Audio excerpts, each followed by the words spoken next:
Ebbaluwa embereberye Pawulo gye yawandiikira Abasessaloniika.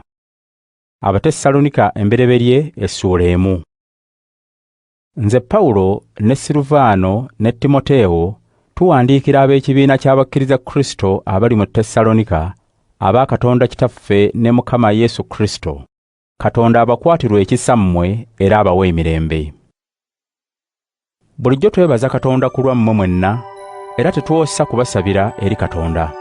Bulijjo nga tuli mu maaso ga Katonda era Kitaffe, tujjukiranga bwe mulaga okukkiriza kwammwe n'okwagala kwammwe mu ebyo bye mukola.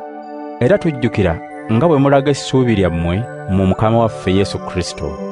Abooluganda, tumanyi nga Katonda abaagala, era yabalondamu mube ababe, kubanga bwe twabategeeza amawulire amalungi, tegaali bigambo bugambo, wabula gaalimu amaanyi ne mwoyo mutuukirivu, era nga tukakasiza ddala nti bye tugamba bya mazima.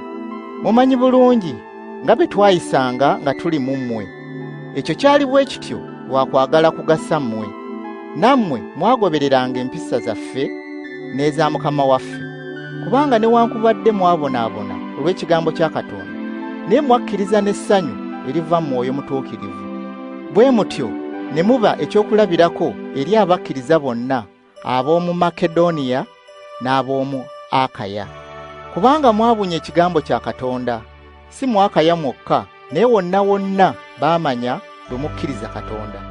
Kyetuva tuteetaaga kubaako kye twogera, kubanga abantu bennyini banyumyanga bwe twajja ewammwe, era nga bwe mwava ku bitali Katonda ne mudda eri Katonda nannyini bulamu era ow'amazima.